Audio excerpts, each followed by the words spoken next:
All right, shalom to the elect of the nation of Israel. Before I get started, I want to give all praises and glory to Yahweh, by Hashem Yahushai, by Hashem Rachak Wadash. Double honors to my apostles and my elders of Great Millstone who lead, teach, and rule well. Love and honor to my fellow Akim, pushing the word in truth, faith, and sincerity across the four corners. Shalom, peace and blessings to you sincere listeners who listen and subscribe to the men and doctrine of Great Millstone. This is the brother Edified GMS Land Church coming with another lesson of the Spirit. And it's going to be entitled "The Field of Blood." And yesterday here in the GMS Atlanta camp, we had a class led by the priest of Zion, going into this certain secular finds through archaeology that yet serve as more proof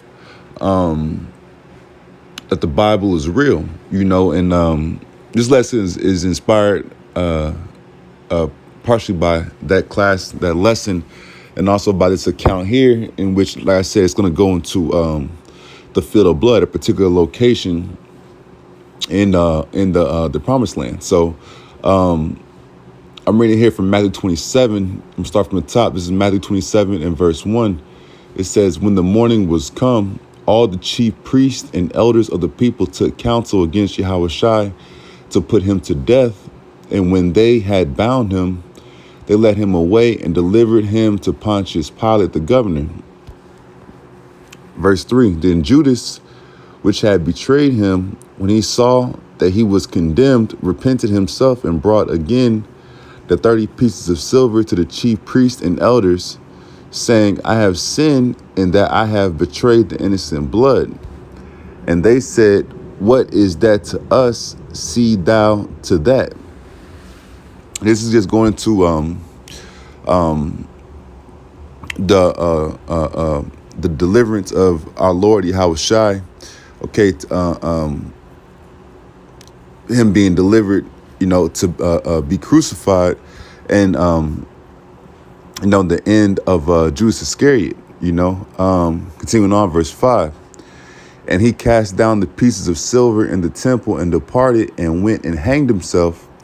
And the chief priests took the silver pieces and said, It is not lawful for to put them into the treasury, because it is the price of blood," pretty much saying it's blood money. "And they took counsel and bought with them the potter's field to bury strangers in. Wherefore that field was called the field of blood unto this day." And that was the point I stop at, going into the field of blood. It's it reads here in Matthew 27 and verse 8 says, "Wherefore that field was called the field of blood unto this day." Actually, I might go a little bit more, but I'm gonna stick to the original kind of material I had put up for the field of blood. I may say that for another lesson. I saw some more in that chapter, but I might just say that for another lesson. But going into the field of blood, and this is here, it says, this is from seetheholyland.net, in which coming across this site, there's a lot of different places, historical monuments in places that connect so-called secular history to biblical history, that one may want to go through to check out. But reading here is from, once again, seetheholyland.net. It says, Akeldama, it says field of blood, Jerusalem. It says Akeldama, where Judas Iscariot died, is in Jerusalem's Hinnom Valley, a picturesque setting whose infamous history of child sacrifices caused it to be identified with the hell of unquenchable fire and punishment. It says the Greek Orthodox monastery of Saint Onesiphorus now stands on the place where Judas is believed to have hanged himself. The monastery occupies a narrow terrace on the southern face of the valley facing Mount Zion and the old city walls. Akeldama, also spelled Aseldama, Hakeldama, and Hakeldama, comes from Aramaic words meaning field of blood. It says the Gospel of Matthew says Judas was filled with remorse after betraying Yahushua with a kiss at Gethsemane. He then took his payment of 30 pieces of silver back to the chief priests and elders and threw the money down in the temple. And we just read that in the book of Matthew. It says the chief priests picked up the coins and said, "It is against the law to put this into the treasury since it is blood money." So they decided to use the money to buy the potter's field as a burial place for foreigners. That is why it is called the field of blood to this day.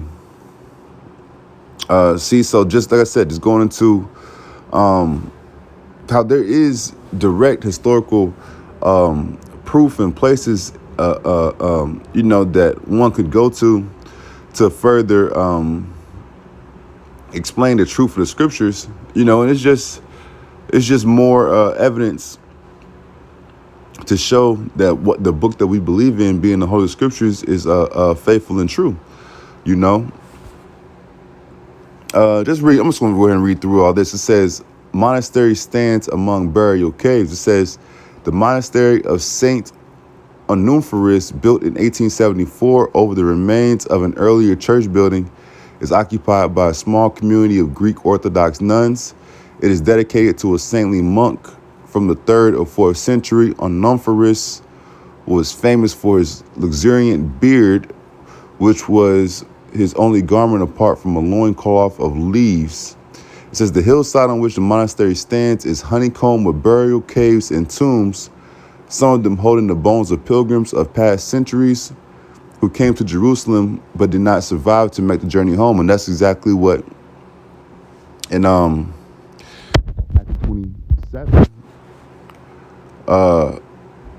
what they said the purpose of buying this field was. Matthew 27:7. And they took counsel and bought with them the potter's field to bury strangers in. And matter of fact, I'm going to get this real quick because I was looking at this too. This is from Wikipedia. Akeldama, going to the same area, because there was one point that I wanted to get.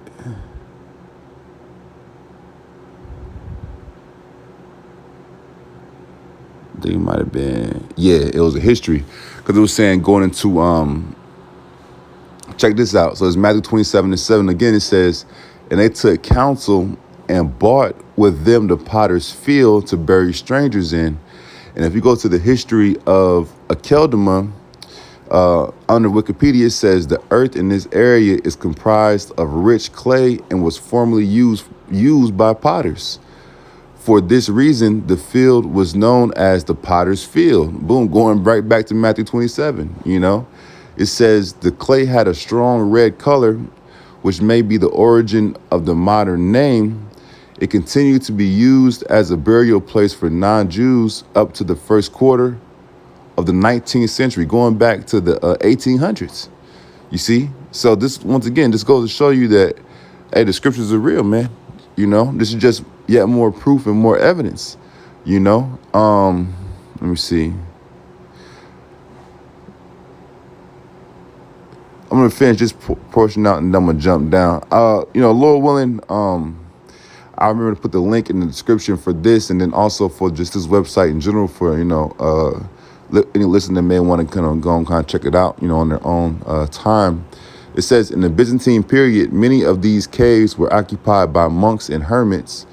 The monastery chapel is in a formal burial cave with holes in the walls where bodies were laid. A 16th century tradition says 8 of the apostles hid here after Yahushua was captured at Gethsemane. And, who knows? Who knows if this was the exact location in which that happened. But, all these other things do line up as far as this having a high likelihood and a high probability of being the place in which is written up in the scriptures in Matthew 27 and in other places as well. And I'm going to get this before I finish out, because going to also another reason that this particular area has been identified as this place connected in the scriptures. It says place of child sacrifice. It says during the first temple period, the Hinnom Valley became notorious as the place where apostate Jews sacrificed their children through fire to the pagan god Molech. Because of these atrocities, the valley's name, Gi Hinnom in Hebrew, Gehenna in Greek, became a byword for hell, the place of eternal punishment by fire in both Jewish and Christian traditions, in which, we know and understand there is no, hell in the Christian sense, that you go and burn forever. Hell representing the grave, hell also representing a place of, death, man, judgment. It says in the Gospels, Yahushua used the Greek word Gehenna 11 times to describe the hell of unquenchable fire, which can destroy both body and soul. However, a Middle Ages belief that the Hinnom Valley continued to belch. I don't even read all that, but just going into this being connected also as the place that Jake was going off and offering child sacrifice in this area, man, as it's shown here in the scriptures, 2 Chronicles 33:6. In which this is going to the King Manasseh. You can read up on that more for the sake of time. I'm not going to really go into it right now. But I started verse 4. Once again, it's speaking of King Manasseh. Now I'm starting verse 3. It says, for he built again the high places which Hezekiah his father had broken down, and he reared up altars for Balaam, and made groves and worship all the host of heaven, and served them, going to these false gods, false deities. Also, he built altars in the house of the Lord Yahweh Shem Yahushua, whereof the Lord Yahweh Shem Yahushua had said, in Jerusalem shall my name be forever. And he built altars for all the host of heaven in the two courts of the house of the Lord Yahweh Shem Yahushua. Once again, going to these false gods and deities, Verse 6, and he caused his children to pass through the fire in the valley of the son of Hinnom.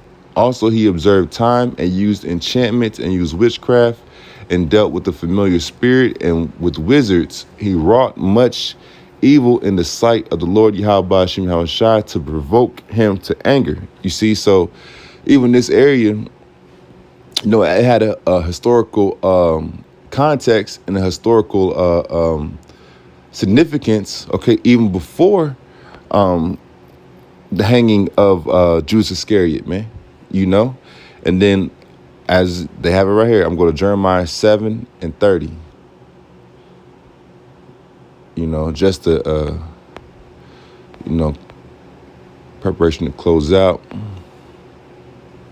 And once again, just going to how, like I said, this area, and particularly that valley, okay, but, eventually that field has a high level of biblical significance with and in alignment with the secular significance as well. All right, Jeremiah 7:30, for the children of Judah have done evil in my sight, saith the Lord Yahweh Shem Yahushua. They have set their abominations in the house which is called by my name to pollute it. Going to the places of worship, continuing on. And they have built the high places of Tophet, which is in the valley of the son of Hinnom, to burn their sons and their daughters in the fire, which I commanded them not, neither came it into my heart. Therefore, behold, the days come, saith the Lord Yahweh Shem Yahushua, that it shall no more be called Tophet, nor the valley of the son of Hinnom, but the valley of slaughter, for they shall bury in Tophet till there be no place. And even with that, like I said, going back to Matthew 27, okay, that area, okay, eventually gained a new name, the field of blood, okay, that is called to this day, as the scriptures say. And there's archaeological and historical proof on in alignment with the Bible, okay, that shows this to be true. So I'm going to end the lesson off here. Lord willing, you've been edified. Once again, before I close out, I want to give all praises and glory to Yahweh, Ba'ashem Yahushai, Ba'ashem Rechakwadash. Double honors to my apostles and my elders of Great Millstone, who lead, teach, and rule well. Love and honor to my occupant, push the word in true faith and sincerity across the four corners. Until next time, Shalom.